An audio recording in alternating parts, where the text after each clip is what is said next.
Our other entrepreneur of the year is the big daddy of big data analytics. He heads a data mining juggernaut that helps 125 Fortune 500 customers examine large amounts of different information types in an effort to uncover hidden patterns, unknown correlations, and other useful information that seems straight out of a Dan Brown novel. Ladies and gentlemen, our second ET Entrepreneur of the Year award goes to Chairman, CEO of Musigma, Dheeraj Rajaram. I would like to invite Mr. Parekar once again to present the award to Mr. Rajaram.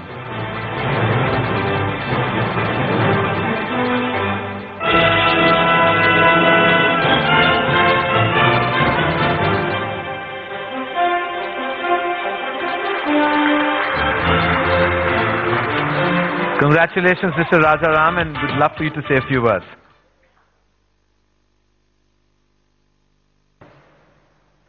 First of all, thank you, Karan, for making me a hero in front of my 11-year-old.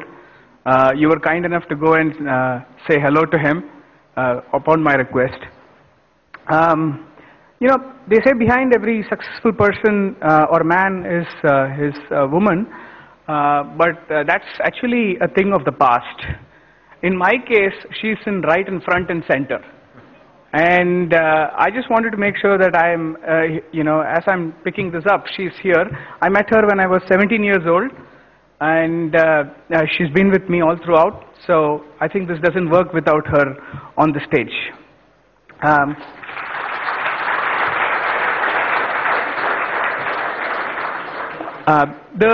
You know, Musigma is doing something very interesting. We are helping organizations benefit from change. We feel that mostly people are looking at change in a very negative way, and at best they are trying to manage change. But we feel the future demands people who will benefit from change, and for that you need learning organizations. You need organizations that are not dependent on experts, but rather on experiments. You need organizations that look at IP not as intellectual property, but as an interdisciplinary perspective which is more open. So that's the perspective that we have taken.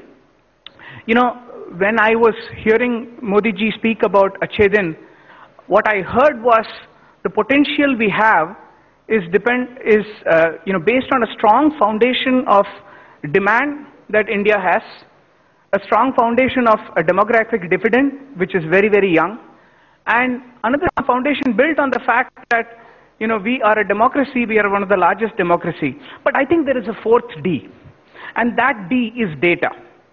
And all of these things are built on the foundation of data. If you have more demand, you'll have more data. If you have a better, younger demography, you'll have more data. If you have a democracy, you ought to have more data. So we feel that there needs to be everything that is done to ensure that we are looking at this space of big data in a very big way. Then we can take Achhe Din to Bade Achhe Din. Thank you so much.